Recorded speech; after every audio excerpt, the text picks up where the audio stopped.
Hai Neters, salam jumpa semuanya. Kenalin, nama saya Ragil. Di sini saya akan membawakan acara podcast Net Data, di mana podcast Net Data ini kita akan membicarakan produk-produk dari brand-brand ternama, baik itu perangkat networking, switching, security maupun solusi-solusi lainnya. Nggak pakai lama nih, di episode pertama ini kita sudah mendatangkan seorang narasumber. Namanya sudah terkenal di dunia yang bukan hanya dunia IT saja. Namanya adalah Mas Indra Lesmana, perwakilan dari Sangfor Indonesia. Selamat malam Mas. Malam Mas Ragil. Iya, sebelumnya boleh diceritakan nih, Mas Indra Lesmana ini sudah berapa lama untuk membawakan brand Sangfor ini? Oke, jadi pertama saya kenalin dulu ya. Nama saya Indra Lesmana. Job desk saya di Sangfor adalah sebagai pre-sales engineer, which is di Sangfor itu saya handle untuk solusi network security. Oke. Dan untuk mengenai experience pekerjaan saya di Sangfor, saya hampir 5 tahun lah kurang lebih di Sangfor Teknologi 5 tahun, Indonesia. Mas? Betul. Oke, loyal sekali.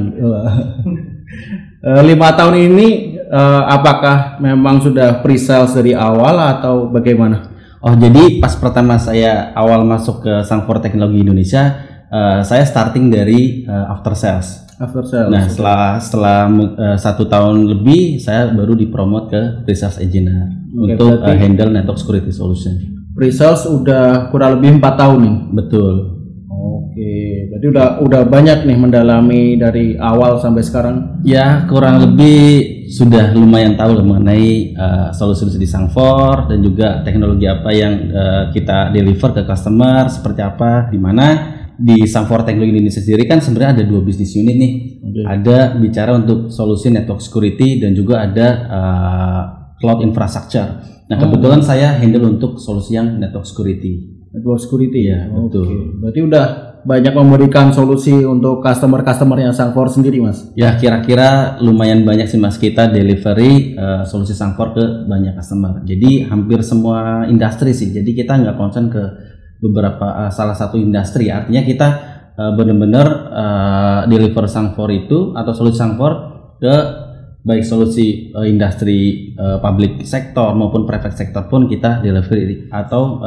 create solusi Sangfor di sektor tersebut. Oke, ngomong-ngomong soal Sangfor nih Mas, sebenarnya udah berapa lama sih Sangfor itu masuk ke Indonesia? Pertama kalinya itu kapan? Oke, sebelum saya ke arah situ mungkin saya mau menjelaskan dulu ya background dari Sangfor sendiri ya. Jadi Sangfor itu established dari tahun 2000. Artinya sampai saat ini kita udah 20 tahun ya. 20 tahun. Dan starting masuk ke Indonesia itu kita di tahun 2010. Berarti baru 10 tahun bisa masuk ke Indonesia. Betul, kita sudah 10 tahun di Indonesia. Oke. Nah, waktu pertama kali masuk, solusi yang dibawa Sangfor ke Indonesia itu apa aja? Solusi yang pertama masuk di Indonesia itu salah satunya Sangfor IAM, Mas. Iya, gitu. Karena kan emang Sangfor itu basic atau backgroundnya sendiri, solusinya kita main di security nih. Nah, pas baru di 2010-an kita baru develop untuk solusi cloud infrastructure. Oke. Gitu. Dan ketika 2010 masuk itu dari awal IAM, kemudian perangkat security kayak NGINF. Betul. Iya, betul. Oke, setelah tadi kita diperkenalkan Sangfor itu apa, sekarang kita masuk ke inti podcast malam ini. Oke, jadi Mas, Sangfor sendiri itu produknya ada apa aja? Oke, tadi kan saya sebutin di awal bahwa kita mempunyai 2 bisnis unit ya di Sangfor Teknologi sendiri. Yang pertama adalah untuk network security. Nah, apa aja sih produk atau solusi yang ada di network security? Kita ada beberapa solusi ya, ada Sangfor IAM, terus ada NGINF atau Next Generation Application Firewall, terus ada juga One Optimizer, dan juga kita ada solusi untuk SD-WAN. Sekarang lagi tren juga tuh solusi SD-WAN. Oh, iya. Yang kedua untuk bisnis unit yang cloud, kita ada Hyperconvert. Yes, Hyperconvert infrastructure. Artinya ini concern-concernnya lebih ke virtualisasi, baik itu compute atau virtualisasi storage. Dan kita bisa dibilang solusi Hyperconvert kita third generation Hyperconvert, karena kita kombinasi dari, kalau misal umumnya Hyperconvert itu bicaranya hanya compute atau storage hanya 2 itu tok kan.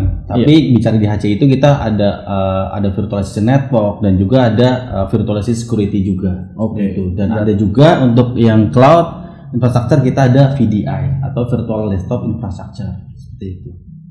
Bisa dibilang solusi hyperconverged dari Sangfor ini sudah lebih maju daripada yang lainnya. Betul. Oke, tapi Mas, malam ini kita nggak akan membicarakan itu dulu. Oke. Kita fokus dulu ke salah satu produk yang tadi disebutin di awal, yaitu Sangfor IAM.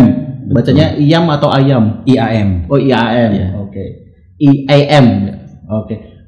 Boleh dijelasin secara mungkin lebih detail sih, Mas. Sangfor IAM itu apa?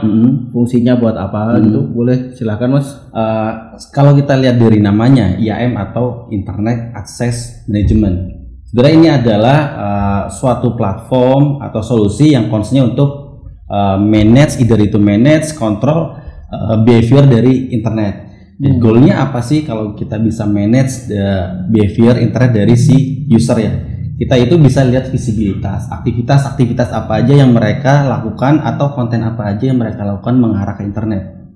Atau bicaranya mungkin penggunaan bandwidth, biasa kan ada di organisasi atau institusi kan mempunyai jaringan internet kan, which is itu diakses semua divisi atau mungkin semua entitas yang ada di institusi tersebut ya. Jadi kalau misalnya kita tidak dikontrol, biasanya imbasnya atau efeknya adalah mayoritas biasanya selama office hour mereka akses kontennya yang ilegal atau which is misalkan konten pornografi atau mungkin kontennya yang berhubungan dengan gambling atau illegal konten yang lain. Nah ini pasti impactnya ke company atau organisasi adalah mereka tidak produktif seperti itu Mas. Jadi harusnya selama office hour itu ya mereka kerja, justru malah akses yang lain. Nah di sini dengan Sangfor IAM kita selain tadi bisa lihat visibilitasnya, kita bisa kontrol nih selama office hour itu mereka hanya boleh akses apa aja sih. Oke. Dan juga kita tidak hanya mengontrol, tapi kan pasti dari tim IT sendiri butuh reporting nih, atau mungkin dari pihak manajemen pengen tahu penggunaan internet selama seminggu atau sebulan sudah terutilize atau belum, atau tren akses internetnya mereka, penggunaan internet itu paling banyak ke konten apa sih, seperti itu. Atau mungkin based on reporting yang dilakukan Sangfor IAM, kita bisa justifikasi, oh ternyata selama ini penggunaan internet itu tidak produktif karena banyak akses ke streaming media pada jam kerja atau office hour, seperti itu.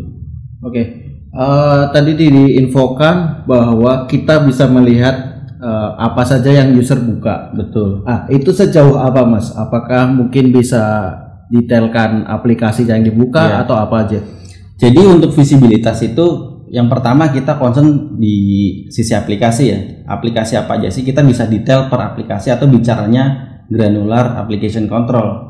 Misalkan bicara Facebook mungkin kan banyak konten-kontennya, ada Facebook chat atau Facebook game atau Facebook video. Kita bahkan bisa lebih detail lagi. Atau mungkin bicaranya yang public services, public cloud services ya, kayak seperti Google lah, kan banyak partnya tuh, ada email, ada drive-nya, dan mungkin ada Google Hangout dan segala macam.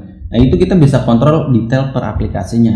Dan bicaranya mengenai visibilitas dari user sendiri, kita kan kalau misalkan teknologi yang masih mengadopsi visibilitas based on IP address, kita agak susah kan. Karena kan kalau misalkan IP yang dynamic, mungkin dia pas awal connect, dia disconnect, lalu connect lagi, mungkin IP-nya sudah berubah. Di sini kita bisa lihat identity dari nama usernya. Nah, gimana sih caranya kita bisa lihat visibilitas dari identity usernya? Ya, biasanya kita integrasi dengan existing Active Directory, atau mungkin bicaranya ada radio server atau LDAP. Dan uniknya di Sangfor, kita juga bisa integrasi dengan Facebook atau Gmail authentication. Nah ini biasanya concern-concernnya adalah misalkan suatu corporate atau company, dia untuk metode autentikasi untuk corporate user mungkin diintegrasikan dengan Active Directory ya.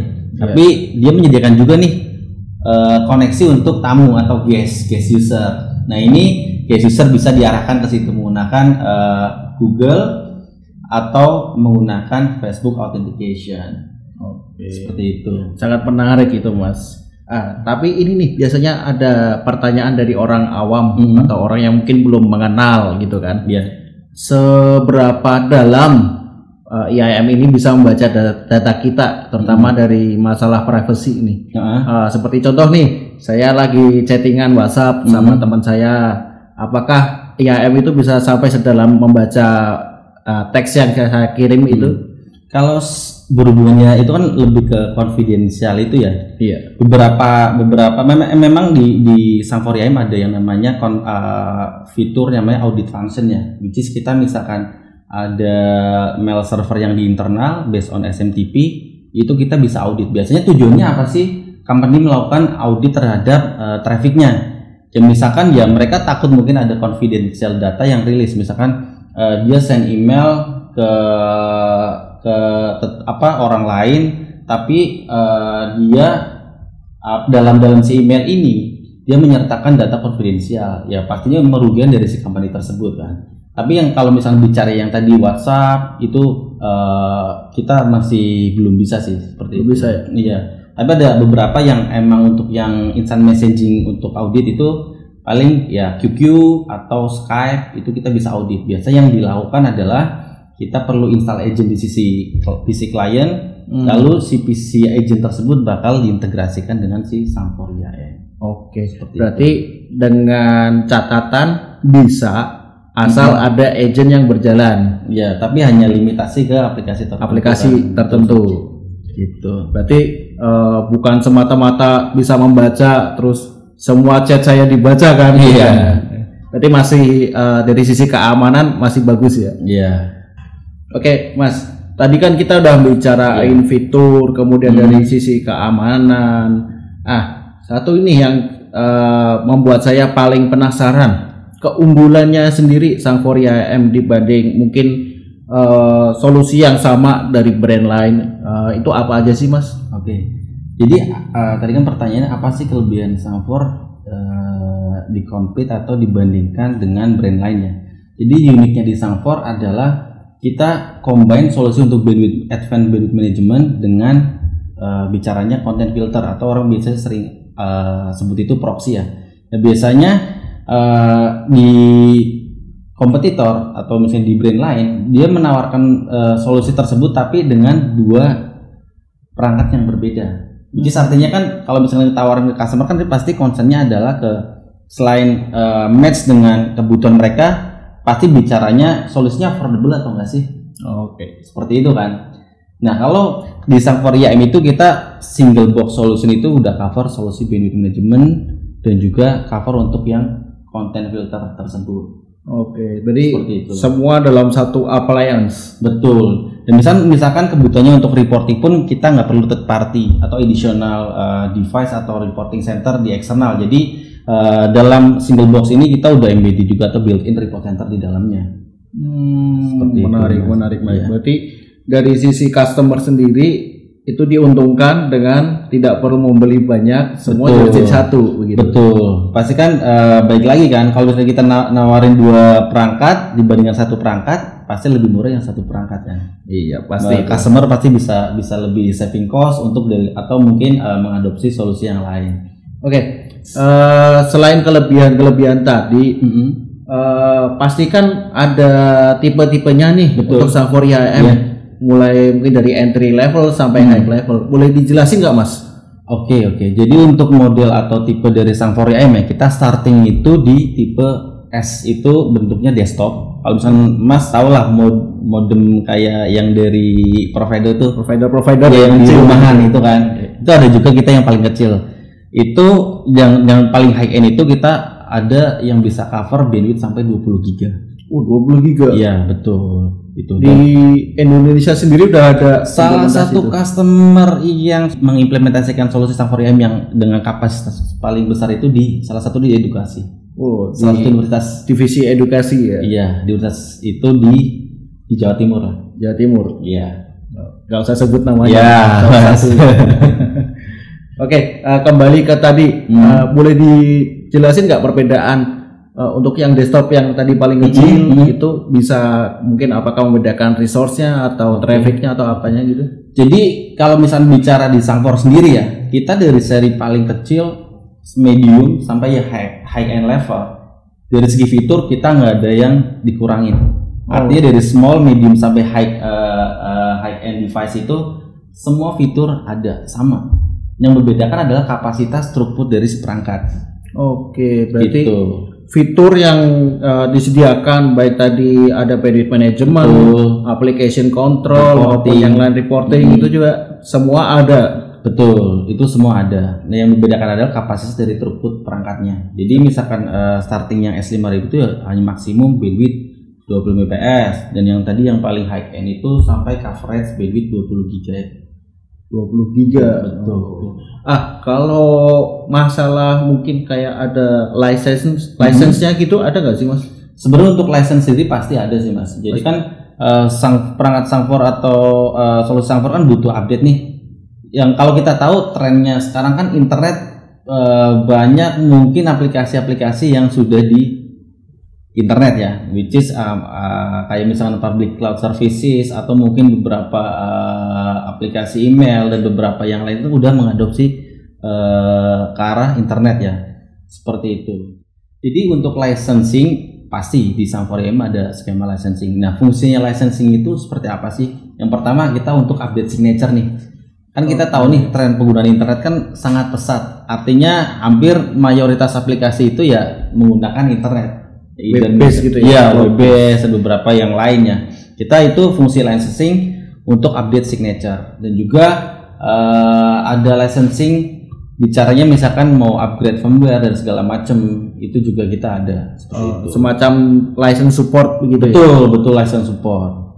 Itu sih Mas. Dan itu dari seri yang desktop kecil sama yang paling besar itu apakah sistem licensingnya sama atau memang dibedakan?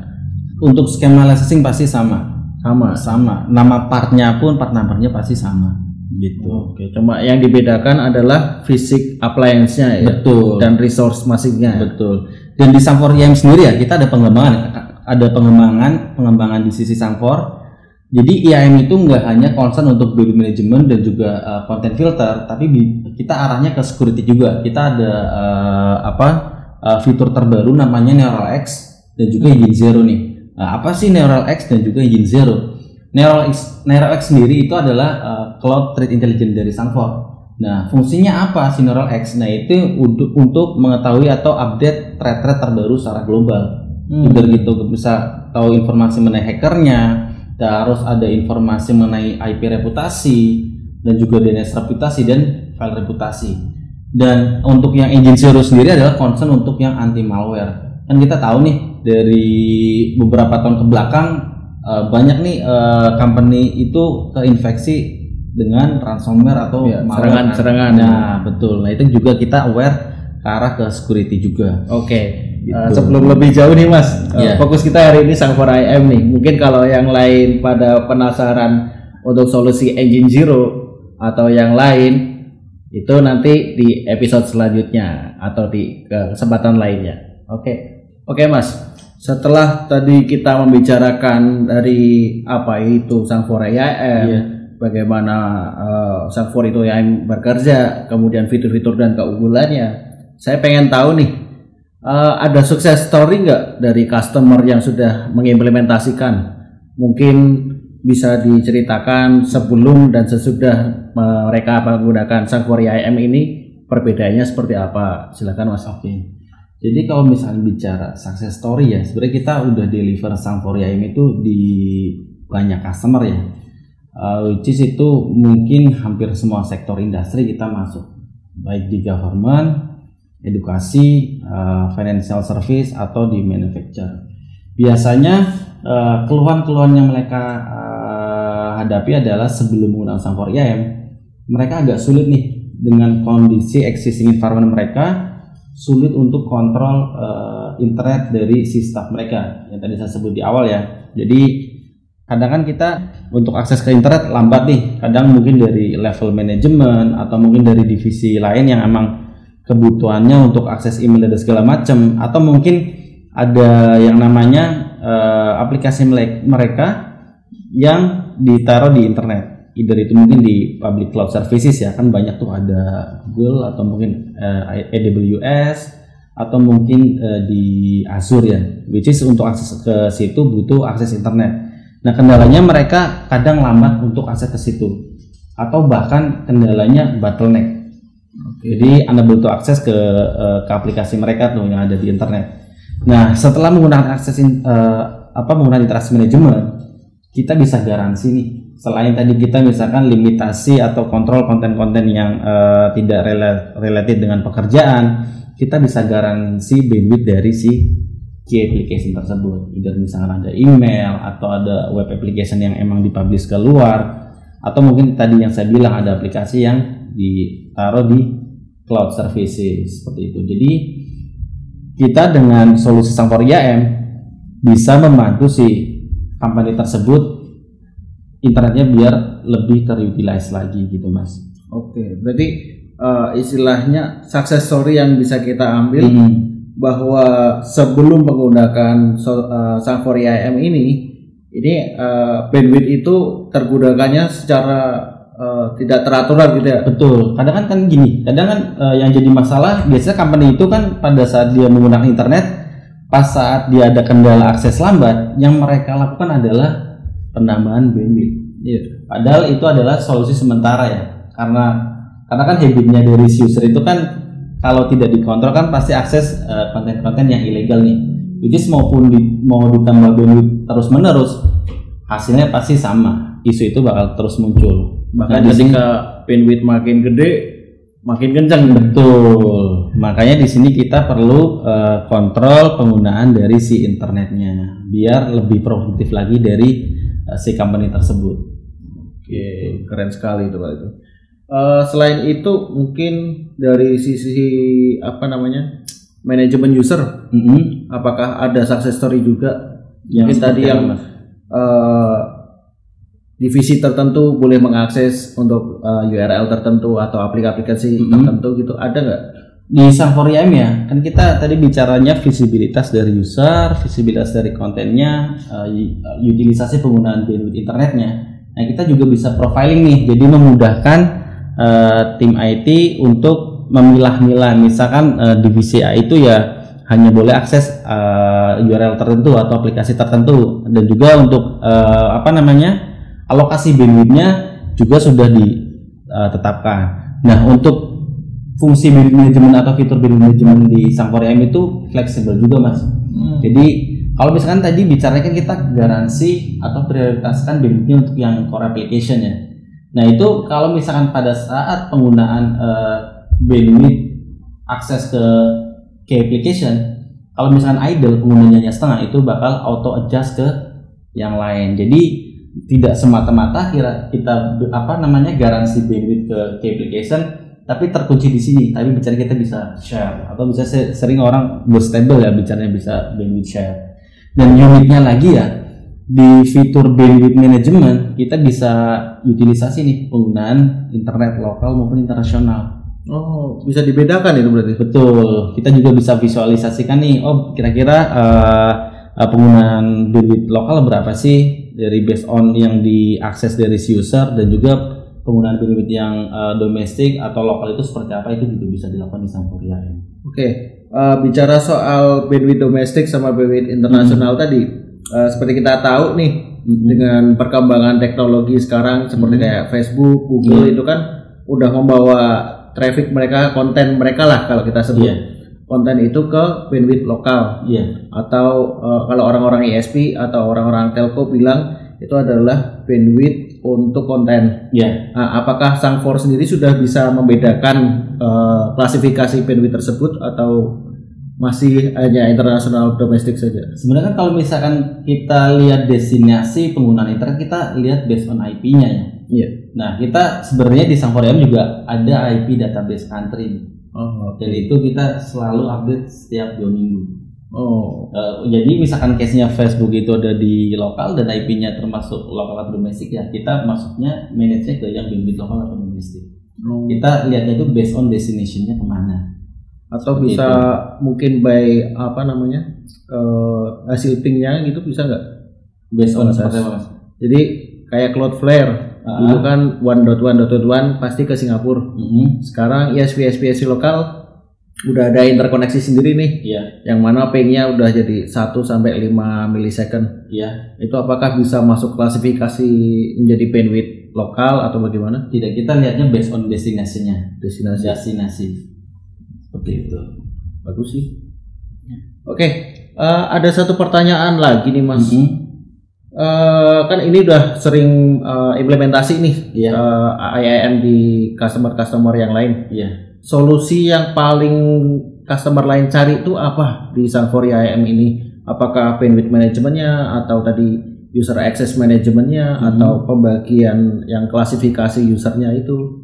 Mostly ya, yang mereka butuhkan itu lebih ke konten, terus profiling user, dan pastinya dari segi reporting sih. Itu yang paling sering kita terapkan di customer kita. Seperti itu. Dan respon dari user sendiri setelah implementasi? Ya, setelah implementasi pasti mereka jadi lebih, artinya mereka puas. Sebelumnya kan mereka agak susah nih lihat visibilitas dari internet yang dilakukan dari si user kan. Dengan Sang4 IAM kita bisa tahu nih real time, baik secara real time atau kita long term reportnya untuk misalnya kita generate untuk pemakaian internet selama sehari, seminggu atau mungkin bulanan, itu bisa ditampilkan atau disajikan di Sang4 IAM. Jadi benar-benar membantu buat si tim operasional sih, buat nge-manage pemakaian si bandwidth internet. Intinya salah satu solusinya membantu untuk tim IT biar tidak disalahkan terus oleh manajemen. Betul sekali. Karena ada data yang tadi ya dari aplikasi reportnya tadi ya. Betul. Biasanya kan sering tuh disalahkan. Iya. Internet lemot, tim IT mana? Nah itu karena kita agak buta kan, tim IT selalu disalahkan. Ada masalahnya sebenarnya di mana sih? Apakah di sisi aplikasinya atau di infranya atau di mana kan? Tapi sebenarnya masalah itu muncul atau timbul karena memang tadi bandwidthnya tidak dikontrol. Gitu. Oke Mas Indra, thanks banget nih udah datang hari ini. Udah mau nyiapin waktunya untuk membagi apa itu Sang4 IAM, untuk menjelaskan baik dari awal-awalnya, fitur-fiturnya, kegunaannya, keunggulan dan success story yang lain. Semoga nanti di episode selanjutnya bisa datang lagi untuk bisa menjelaskan solusi-solusi Sang4 yang lain dan sukses untuk kita semua.